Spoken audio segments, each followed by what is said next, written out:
Hello, everyone, and welcome to today's webinar. We are so delighted that you could join us. The webinar today is on applying ABCD in an urban Indigenous context. My name is Glenda Cooper, and I'm a manager of cities with the Cities Deepening Community. The webinar today is being brought to you by the Asset-Based Community Development Community of Practice. And today, it is my absolute pleasure to welcome our speaker, Lori Sokoluk. Lori has over 20 years of professional experience working on issues impacting Aboriginal peoples and with Aboriginal communities in the private, public, and nonprofit sectors. This includes nearly 10 years working in the federal and provincial public service in the areas of both policy and programs. And as a Métis woman who grew up in an urban environment, she is passionate about creating more experience and more space for Aboriginal-led and culturally based solutions that are grounded in community development and strength-based approaches. Lori, thanks for joining us today. Hi, everyone, and thanks, Glenda, for that introduction. I'm going to turn it over to you, but I do want to say, as people are going, if you hear questions or you have thoughts that you'd like to kind of explore further, go ahead and put your comments in that, or your questions in that Q&A box. We'd love to hear from you. Sorry, over to you, Lori. Okay, thanks. So we're just going to get going.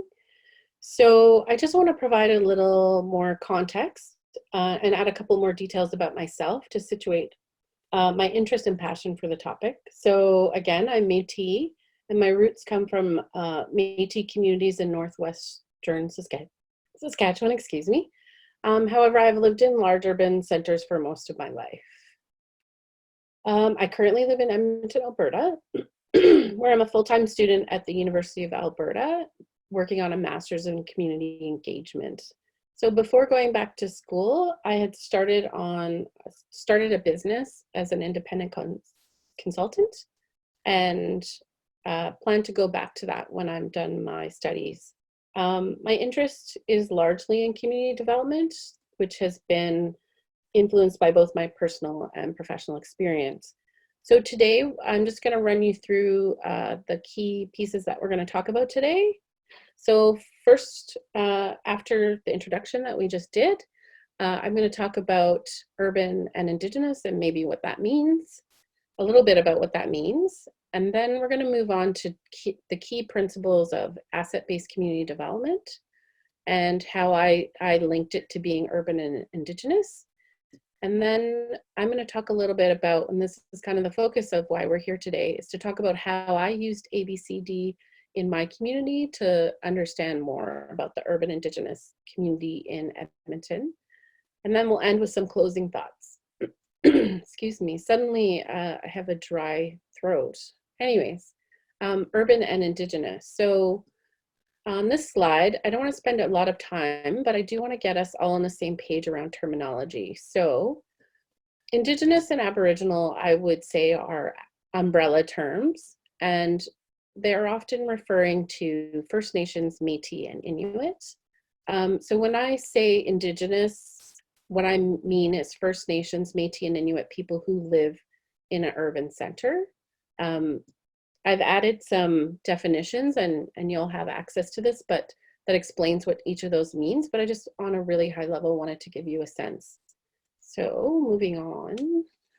So through my studies, I've had to read a lot of academic journals, and there are definitely some things that the literature says about what does an urban Indigenous community look like. So, and I'll just share these with you. So one of the first things that popped out to me is they're diverse. They're not homogeneous, they're heterogeneous. There's lots of different people, different cultures from across the country, across the province, many different nations.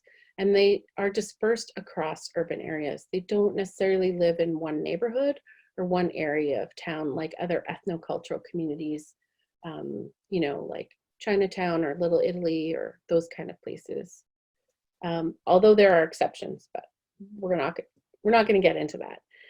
The other big thing that the literature says about urban and Indigenous communities is that they have an extensive infrastructure. They have lots of organizations that are trying to address the issues that they're facing. However, that's largely invisible to people. And the other interesting fact, or I guess interesting tidbit is there's an emerging middle class amongst the urban Indigenous community. Also, the literature emphasizes the importance of these being Indigenous-led and culturally grounded. So what do I mean when I say Indigenous-led? So we're just gonna talk about that a little bit. So when I say Indigenous-led, I mean you can expect that Indigenous people are involved in the leadership, operation, and delivery of programs and services if we're talking about an organization. There's Indigenous leadership at all levels of the organization. So they're the ED, they're the managers, they're the frontline service workers. They may be on the board, they may be volunteers. So they're at all levels. And Indigenous culture and language and worldviews are incorporated into how they work. I got some of this from the Circle on Philanthropy and Aboriginal People in Canada, and there's a reference there, and it's in the back as well. That's sort of where I got this idea about getting really clear on what do we mean when we say Indigenous-led. And then I added some. So often the purpose is to address needs and priorities of Indigenous peoples. That's why they exist. They largely employ Indigenous people, although in some organizations that's starting to shift. And they often serve a high percentage of Indigenous population, of the Indigenous people. Also, I would say they're also an avenue to reach the broader Indigenous community, and often can reflect Indigenous voices of the people they serve. So they can speak to the people who work there can speak to the kinds of needs that they're finding people are coming to them for, and that way they can share that with government and through engagement processes. So they do have some knowledge and experience about the people that they're serving. So we're already going to move on to asset-based community development and some really high-level ideas about what does that mean. So the first idea is, if you look at this glass, do you see it half full or half empty? If you're focusing on the glass and it's half empty, you could also say that that's focusing on what the needs are, what's missing. However, if you're looking at the glass that's maybe half full, you're recognizing that there already is some stuff in there. We could call those assets. Those include people's skills, talents, gifts, knowledge, and resources. This is a key paradigm shift in thinking about asset-based community development and how we can look at community development in a different way. It also speaks to, I moved ahead. It also speaks to the community practice of meeting people where they're at. But first, you need to know where they're at. And so by understanding what some of the assets are that already exist, you're getting to know that. So moving on. So when I looked at some of the written stuff, there were some key principles that came up. So what I really liked about learning about asset-based community development is there's a sort of neighborhood organizing. And actually, I would change that to community organizing based on the work of Kretzmann and McKnight. For those of you who have looked at ABCD, I'm sure you're really familiar with those names. And there are sort of three key principles that you're looking at assets or strengths, and that you're looking internally to do that. And then you're looking at relationships as well. Those are sort of key to this approach. Also really critical to this approach is moving from a place where people are passive recipients of services to where they're active participants. So moving from clients to citizens. For me, and one last thing, communities can then drive the development process and identify and mobilize existing assets. So for me, ABCD brought a number of community development principles together that I had learned over many years, but brought them all together in sort of one framework. And it provided a way to talk about how to put community back in community development. which is why I was really excited when I learned it. So one last concept related to ABCD that really stood out for me was this idea of institutions and associations.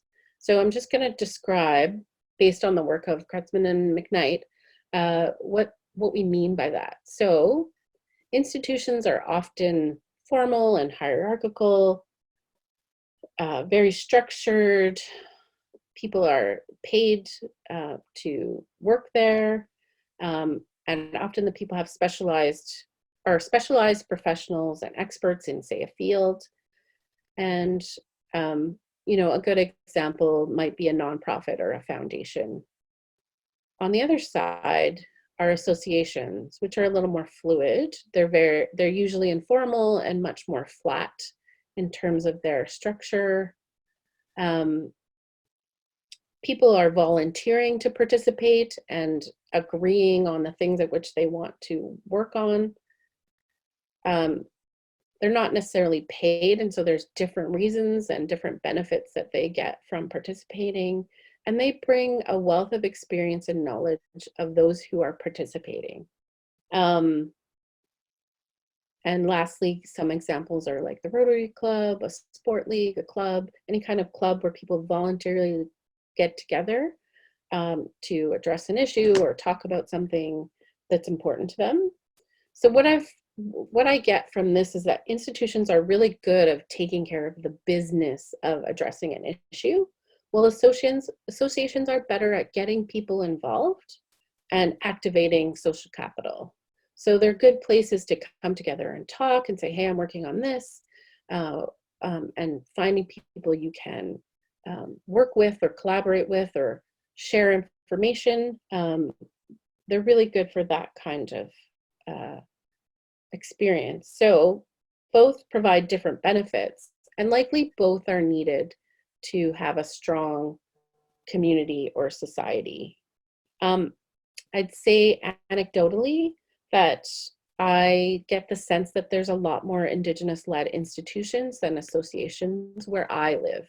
I'm not sure if that's true across the board, and I haven't looked quite deeply into it, but that's my sense. So moving on, this is really the slide that we have all the previous slides have been bringing us to. So in 2015, I attended the Indigenous Women and Community Leadership Program at the Coady Institute, and this is where I learned about asset-based community development. As part of my work there, one of the things I had to think about was how could I use or apply everything I've learned? And this is what I came up with. And through this graphic, you haven't seen it yet, but I'll walk you through it. I want to walk you through my thinking.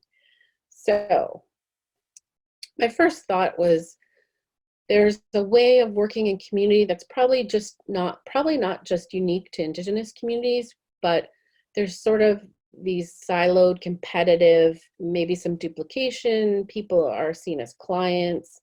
Again, it's focused on problems and needs. Maybe people are not sharing or don't have the opportunity to share, might be busy just working on the issues that they're facing. And maybe people aren't so engaged or invested in the work of other people. And so I sort of saw that as a really colonized way of working. Then on sort of the opposite edge, and in all of my community work, these sort of 6 C's, as they've been called in one report, are the way that we'd like to work. We'd like to be more collaborative. We'd like to be more coordinated. We'd like to build a sense of community and capacity and be more, have more communication, and all of that, sort of really demonstrating a commitment to the community and the work. Excuse me again. So for me, the question became, how do we get from this colonized way of working to this more decolonized way, or a decolonized way of working? And what came up for me was the marrying of, or not the marrying, but the bringing together of these ideas of the traditional values, the 7 grandfather teachings of the Anishinaabe, with the principles of asset-based approach.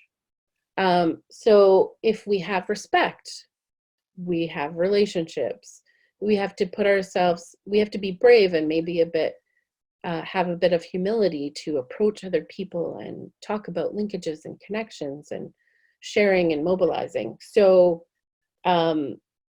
what struck me is that the traditional values and asset-based approaches is perhaps a bridge that can take us to a more decolonized way of working. I'm going to move on, but we're going to come back to this slide again after. And so finding out that there was this alignment helped me understand why this approach resonated so much with me. I came back from Cody talking up ABCD to everyone who would listen, and then was trying to figure out how to use it in my own work. So that's what we're going to talk about next. So the following 4 slides demonstrate the ways that I've used this approach in the way that I try to work. So we're moving on to how I've applied it. And so one of the first things I did was try to figure out who's out there, what are they doing? I was already familiar with a number of agencies and organizations doing work in the community, but I made a list. And out of that list, I started to get a sense of the different sort of people that were out there. In Edmonton, there's as many as 40 or more Aboriginal organizations serving the urban Indigenous community and surrounding community for that matter. I found there were a number of governance bodies, so tribal councils, First Nations, and different organizations operating in Edmonton. And there's also a number of on-reserve communities, First Nation communities around the city as well, who often come to Edmonton for work, for business, for school. As well, there's a number of organizations that support the community. One of the ones that stood out was sort of business development and support at educational institutions. For me, this was a powerful representation of existing Indigenous-led infrastructure that was largely invisible. And I guess by doing this work, I'm trying to make it more visible. So I was aware of all these things, but there's a powerfulness in putting it all together and even on one page to see the extent of the work that's being done. So another way that I used what I was learning about the Indigenous communities, I'm like, well, let's see where they land on the map. And so I used a program to, take a simple spreadsheet and map it on the city to see where in the city people were. I'm not sure how many people are familiar with Edmonton, but this is a map of Edmonton, and this line here that cuts through, that's the river. And so, there's definitely groupings in the west and in the central north and in the south of where organizations tend to be located in the city, which again is just good information to know.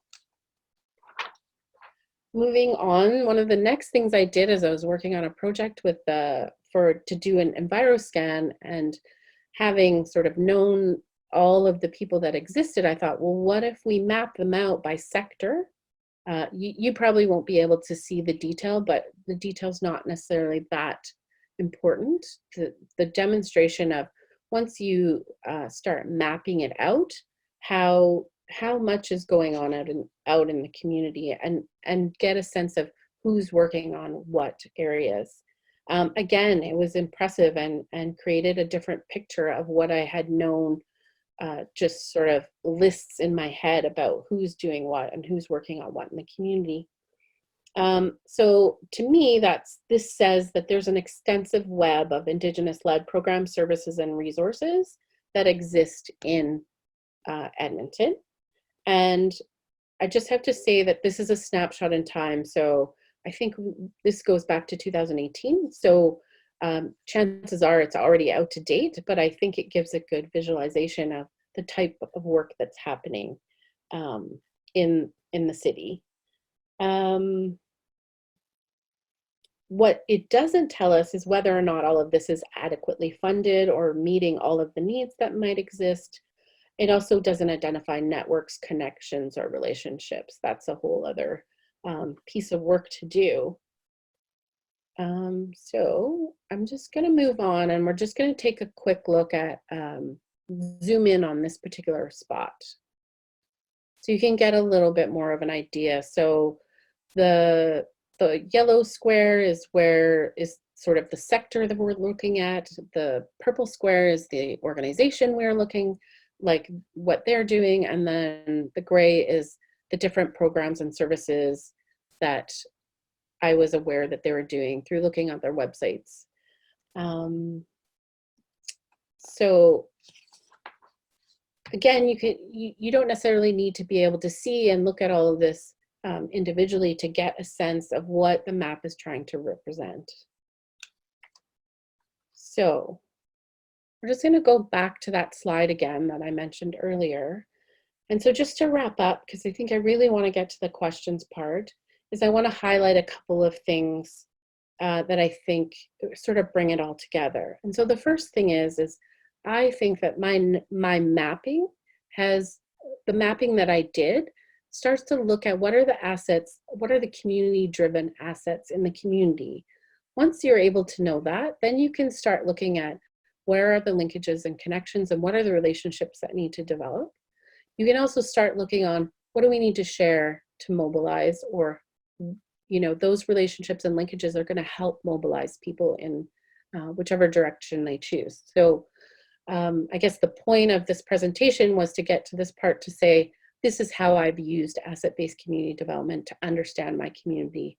And what I'm finding now is I'm now trying to figure out, now that I know all this, how do I connect those? So the other thing that I would say is that if you're wondering, how do I approach this? These two middle columns might provide some help. So if, the elders will teach that if you're operating from these traditional values of respect, bravery, humility, wisdom, truth, and honesty, and love, it makes doing some of these asset-based things just fall into place, I think. As well as if you're building relationships, you need to be living some of these values. If you're wanting to talk about assets, I think you're also invoking those values. So it's the values and the principles come together. And in my mind, that's what leads us to the, I guess, the actions that are more collaborative, more coordinated, more community focused, building some capacity, and so on. Just checking my notes to see if I caught everything. So for me, the first step was to to map that stuff out and then build connections and relationships that can lead to mobilizing. And the value of the grandfather teachings and principles of ABCD together inform ways of working or approach to achieve a decolonized space. So, so some people submitted questions before the webinar, and instead of, or not necessarily addressing all of those questions, but as a way to sort of bring this all together, based on those questions, I have some of the following thoughts that might help bring all of what I just shared together. So it's really important that work with the Indigenous community, either on or off reserve, is community-led and ally-supported. So the community needs to be deciding what's important and what they want to work on, and then there are people around, resource people, who could help support that. Maybe facilitate that, liaise, work to bring people together. A really important community development principle is that the community is the expert. And I definitely often am telling people, in urban Indigenous community in Edmonton, they're very clear about what they need and what they want. And the key is to stop and listen. And once you hear, then how can you help? So, so this coming back to why I sort of used ABCD is I wanted to, so what you need to do first is what's already happening, who's doing what, who's working on what, and then start to build relationships and conversations. that's where synergy happens, is in these conversations, in these talks amongst your colleagues and maybe new friends. And face-to-face relationships are really important for building those relationships. So for me, what I'm finding is now I've done some of that initial mapping and I'm automatically sitting at tables going, what about this group? What about this person? They're working in this field, we should bring them in. And I think that's an important part of knowing what's happening in the community. In saying that, I want to just say, be careful about tokenism. I think it's important to understand that communities are diverse. I said that earlier. And there's usually more than one person who can speak to any issue. And I think the importance, this is particularly true in urban centers because it's so diverse, that you want to broadly engage all those different voices. And there will be many voices, but I think through having those conversations, a way forward will come out. And the last thing I would say just before I get to my closing thoughts is, I prefer to think about it in terms of self-determination. Decolonization and reconciliation are, for me, translate into self-determining. And what do I mean? So what I mean by self-determinating is, what do people need to feel respect and dignity in the pursuit of their own aspirations? What's important to them, how they want to live and how they want to be in the world. So I'm just going to move on to my closing thoughts so we can get to questions. So what you see here is a two-row wampum in the Haudenosaunee, which is a group of nations in Eastern Canada and I guess sort of Northern United States. Each of the dark colored lines, they're actually should be purple. One of them represents the Haudenosaunee, or Indigenous people, or could be thought of as Indigenous people. And the other line are settlers. And then the idea or the story behind is that each sails their own boat and doesn't interfere with the other. So we're just going to sail our boats here. And the other important thing I want to point out about this particular visual is that, according to a scholar, the three white rows in the purple, in between the purple, the white rows in between the purple, represent respect, honesty, and kindness. And he also points out there's a difference between non-interference and separateness, and that these lines denote a relationship. Just because they're separate doesn't mean there isn't a relationship. It might be more about how do we live or peacefully coexist. Okay, so I just want to speak quickly to allyship, and there's a quote, one of my favorite quotes about allies. What I think allyship is about is, our non-Aboriginal brothers and sisters have to be walking beside us, not in front of us, not behind us, but beside us in this work. And I just want to say that there's a role for allies that are prepared to transfer some of their power and operate on an equal footing, as well as share their skills and experience without imposing their views and ideas. So this quote has been really powerful for me to understand, how do we work together? And it's not us being led or us leading you, it's about this peaceful coexistence. So I believe here are just the references. And I believe we're moving on to questions.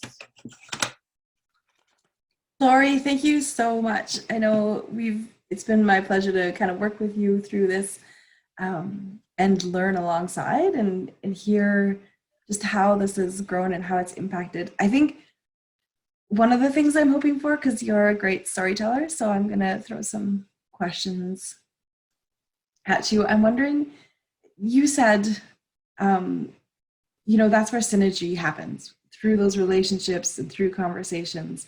That's where things can really take off and grow. And I'm just wondering if you have a personal example that you could share. That's a really good question. I don't know if I have an example, as maybe I'll just explain that a bit more. So what I'm finding I'm doing now, and maybe this is an example, is I get an idea of a direction that I want to take. For example, there's a speaker that I'd like to have come to Edmonton and speak about social entrepreneurship. And so, I sort of look at my network and go, who works in this area? And what conversations can I have with them about wanting to bring this particular person to Edmonton and speak on this issue, and in particular to an urban Indigenous, audience. And so I just reached out to different people, maybe invited them for coffee, started having chats and talking about how could we make this happen. And so some of the people that I'm talking to have resources or connections that I don't have. And through that conversation, we're able to say, okay, well, I can bring this. I'll invite everyone. How about we meet here and I'll provide lunch. And so suddenly I have a meeting set up and a place to meet and even lunch. And we're going to get together with a group of people and talk about how to bring this speaker to Edmonton to speak. And so I alone can't do that. I need a group of people who have different skill sets and different resources to bring to the table. That's how things get done, I guess, is what I mean. Does that help? Yeah, that's great. Thank you. I just want to come back to this point too. And I think, again, you kind of illustrated it with your last example, but this idea of tokenism. I think sometimes we think that we can only ask one person, or if we ask one person, we've heard everything. And I wonder if you could expand on that just a little bit more, because I know you're talking about it, but I feel like sometimes we're like, I don't know where to start. I don't know who to talk to. I know there's protocols, but yeah, do you have any advice for us on that? Yeah, this is something I'm really passionate about because I've seen it happen. And I think there's a tendency for most people to think about who do they know, who they could bring in or talk to. And so they may not know everyone, but they know this one person. So they invite them to a meeting. And then they go to another meeting, they're like, hey, I need another Indigenous person. I'll invite that same person to the meeting. And so the same person, if they're connected to the right connections, are linked into a number of places. I think the suggestion I would make is when you talk to that person, you might want to ask them if they know anyone else who's also working in this area who may bring a different perspective or a different way of thinking about an issue or a view. So I'm all for the more, the merrier, that, 6 heads are better than one. The more people you can have working on something, I think, is the better. And Indigenous people are really diverse. I mean, even if you look in Alberta or Canada, the diversity amongst us is huge. And so we're not all going to see things the same way. So it's really important to try to engage people broadly. Does that get at it? Yeah, no, thank you. I think that that's so important, that I think that sometimes gets forgotten, that there's so much diversity and every nation is a unique nation, right? Yes. So yeah, I thank you for Across that. nations and across the province and across the country and across the world, really. 100%. That's amazing. And So it just goes back to that understanding when we say Indigenous exactly what we mean, and it's that umbrella term. Indigenous is like a term, but there's individual groups underneath that term. It doesn't speak to everyone. So, yeah. For sure. So I'm just looking at the chat and I see a question from Amanda Sheedy. First of all, wonderful presentation. Thank you. Oh, great. She's wondering if you talk explicitly about decolonizing in your work. Do people talk about how you're decolonizing in the work you're doing together? Is that language you use? It definitely comes up, but I think for myself, I'm trying to operate in a way that's decolonized. So I'm trying to think about how I'm doing my work and doing it in a way that represents those values, represents those principles. And then I kind of feel then you're doing it already.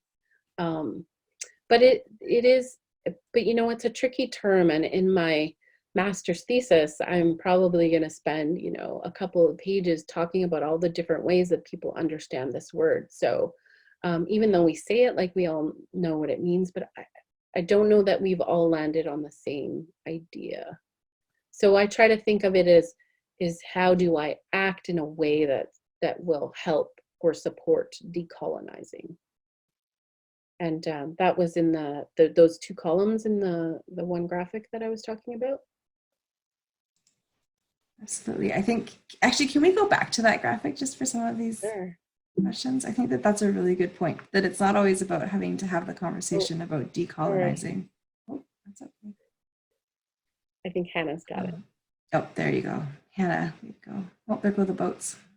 I think that it's really important for us to think about, when we look at and we focus on the traditional values and the asset-based approach, that the decolonized Will come. will come. Yeah. Yeah, I think that that's just really beautiful. We don't have to focus so far on getting to the end, but more about the process. Yes. Yes. The process is just as important as the end result or the solution that you might come up with, for sure. That's great. Thank you. So Chantal has a question, and I don't know about where your work is leading, but her question is, how do you think you'll go about doing the other parts of your process, like doing the linkages and those kinds of pieces? How else will you use ABCD in your work? I think what I'm starting to see, and it's a little hard because I'm also working on my master's thesis, so I'm not quite back at work yet, but I definitely have a hard time saying no to helping out on different things that are happening in the community. So for me now, I'm thinking more in terms like, for example, someone was talking to me about ECDev and this really cool thing that was happening in Calgary, and could we do that in Edmonton? And I'm like, sure, why couldn't we? Here's the people we need to invite to the table to have that conversation. So now I'm at that point where I'm being really strategic in, who should we talk to? And let's talk to them and see who they think we should be talking to, or what are they doing? For all we know, they might already be doing that or have plans for that, and maybe we can help them bring that to fruition. But yeah, it's just getting people together and having those conversations and finding out where we have common interests, and then just trying to move that forward. It's the collective, collaborative skills and resources that make things happen. I think that's my sense. I'm still working on, so now I'm sort of transitioning now that I know all this.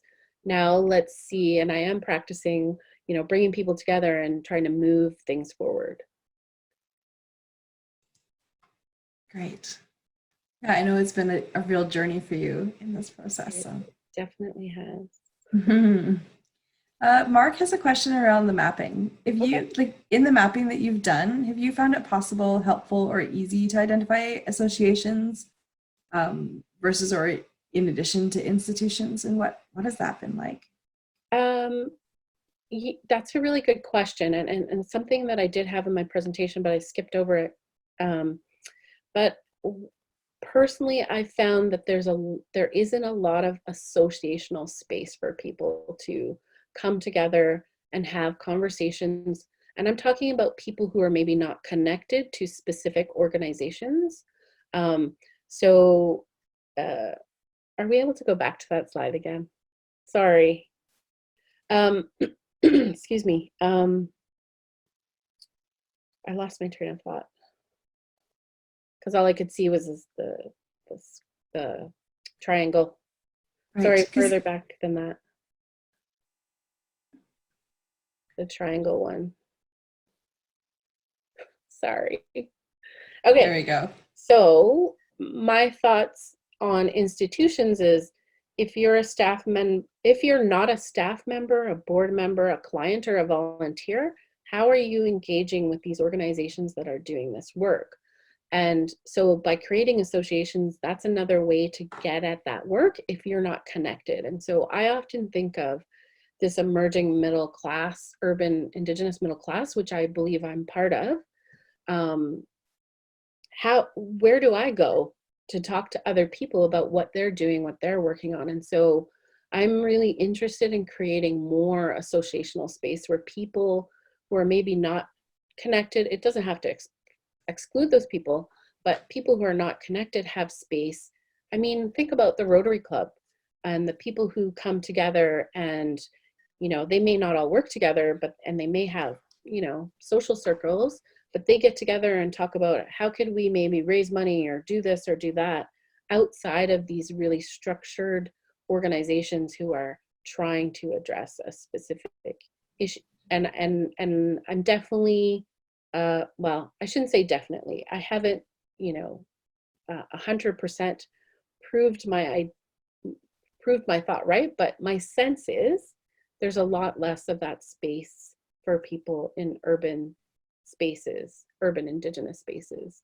There's much more of that institutional space. I think I answered the question. I think so. Mark, did you get your answer? If you want to send us a text, that's great.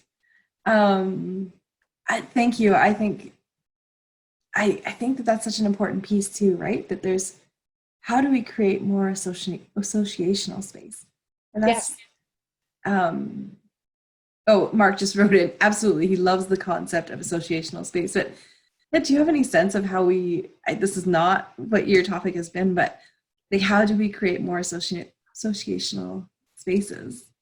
Yeah, that's a really good question. And I think partially what I'm doing is bringing different people together, but we're often trying to do things in a fairly formal way.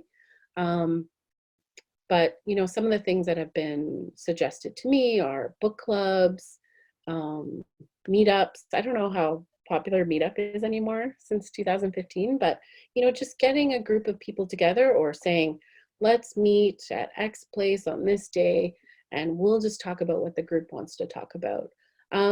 There are probably examples of clubs. So in Edmonton, for example, there's one group, Access, who's more focused on bringing business people together.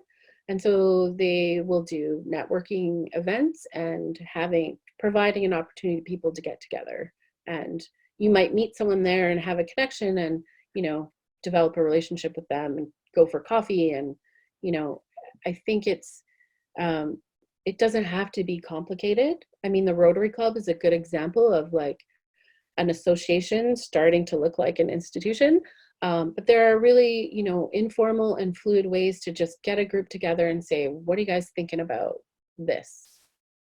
And again, it's the thing that gets me so excited about that space is that's where synergy happens. That's where you can make connections and bring resources and knowledge together, and sparks. Like when people get excited about something and it sparks, I think that's where action comes from. So I get really excited when people are really stoked to do something.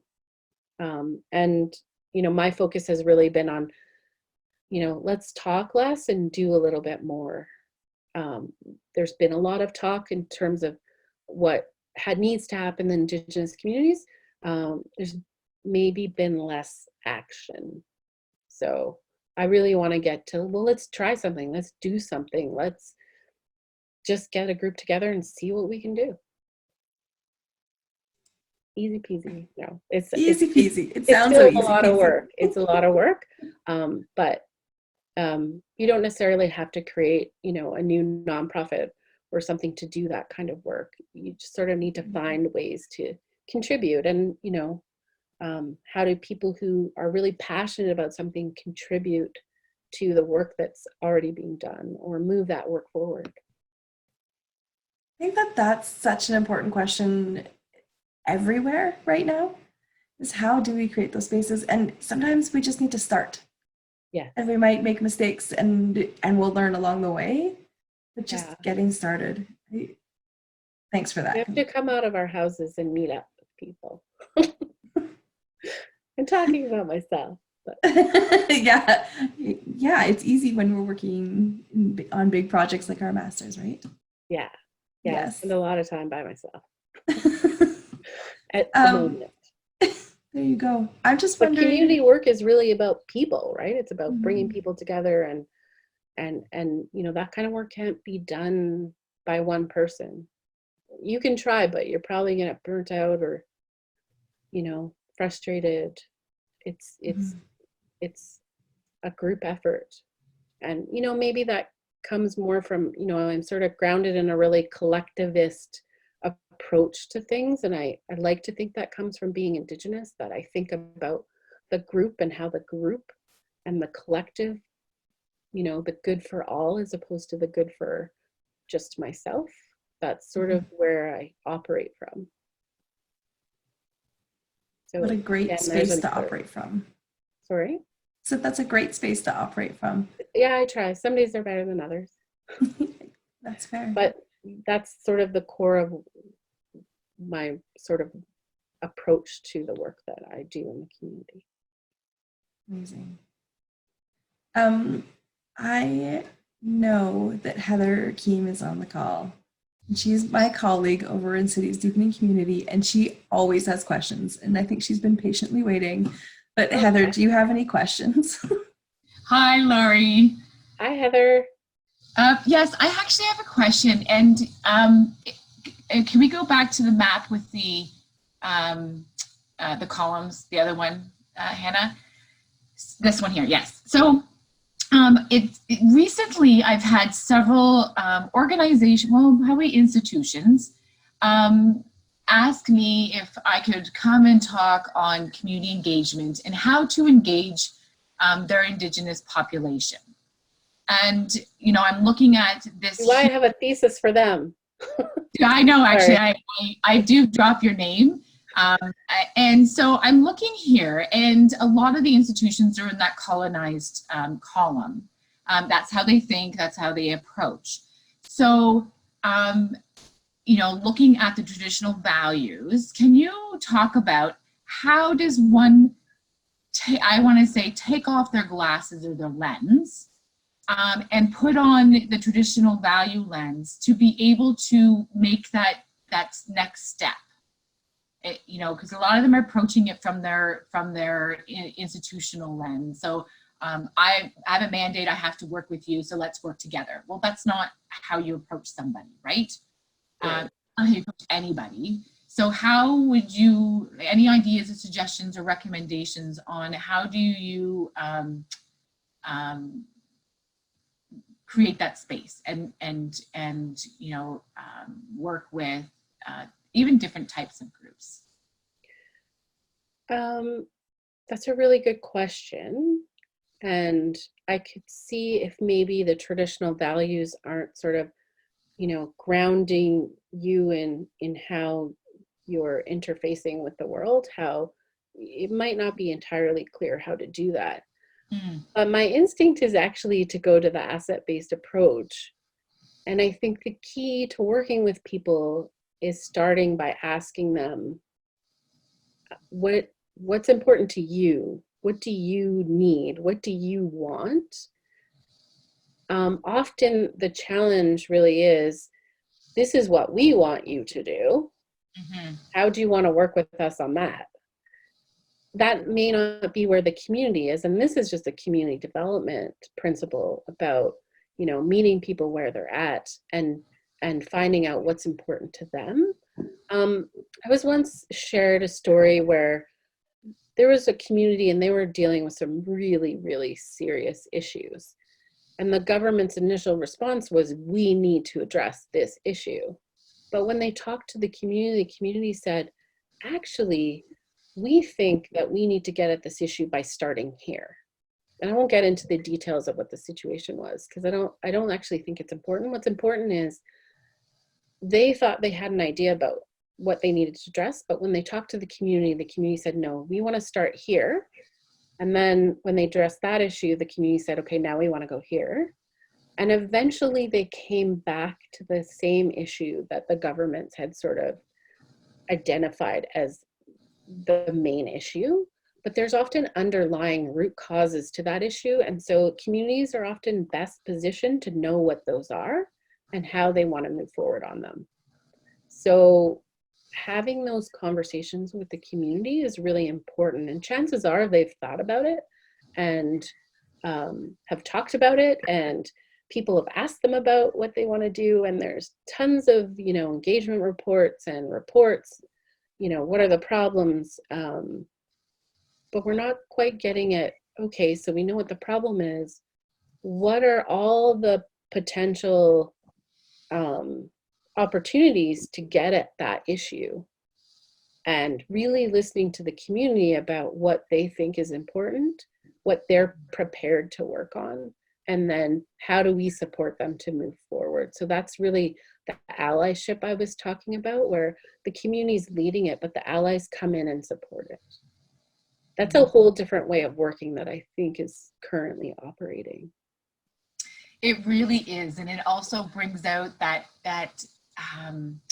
living in, well, not, what is it? What's the opposite of control? Yes.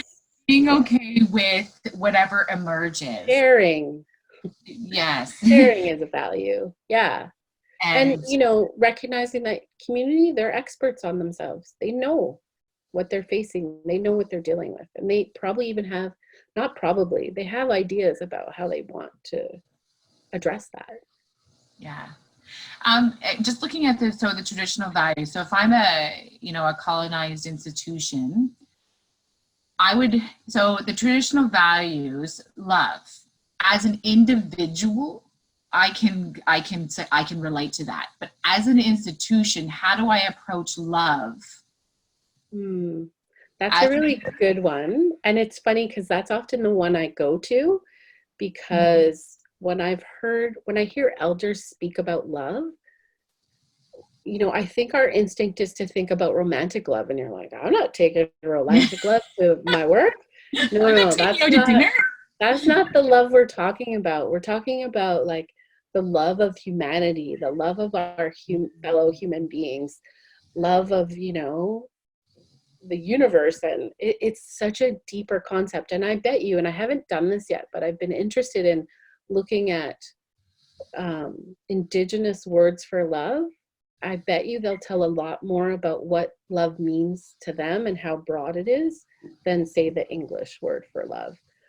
It's something I've wanted to do, but working on my master's, I just haven't had time to do it.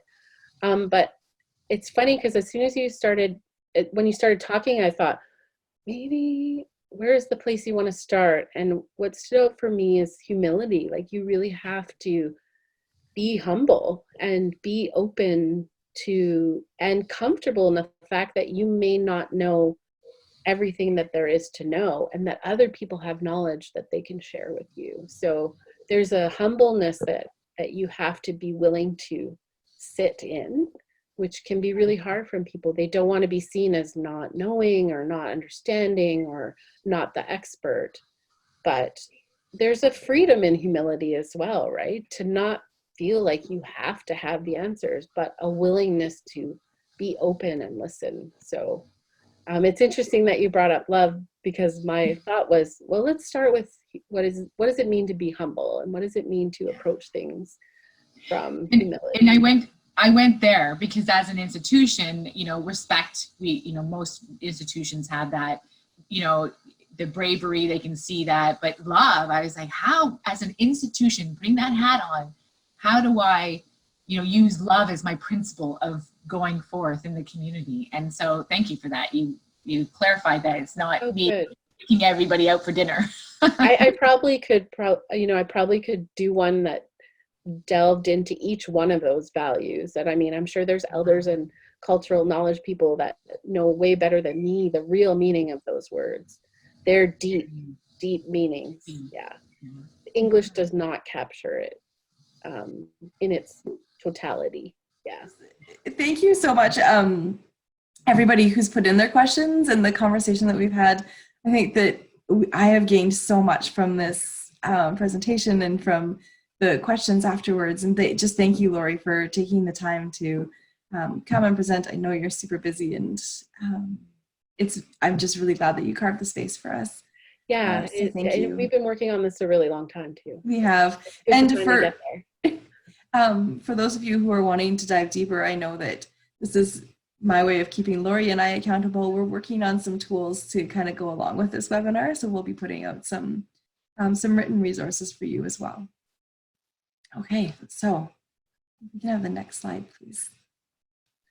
So this is one of the ways that we get to spend time together, but if you are interested in learning how to deepen your community and taking your work to a new level, we really encourage you to join the Cities Deepening Community Network. This is all about learning from your peers across Canada, about what they're doing and how you can also deepen the sense of community right where you live.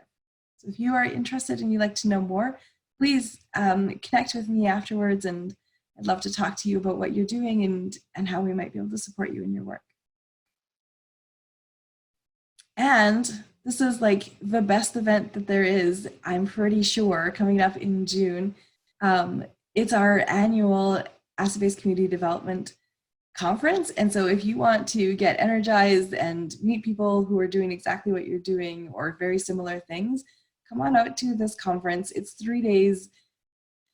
And I know that people have been emailing me 6 months or 9 months later just saying how much they felt inspired and connected, and they built new resources, and it's really impacted the work that they're doing. So if you feel like you need a charge up on this work, come join us in June in London, Ontario.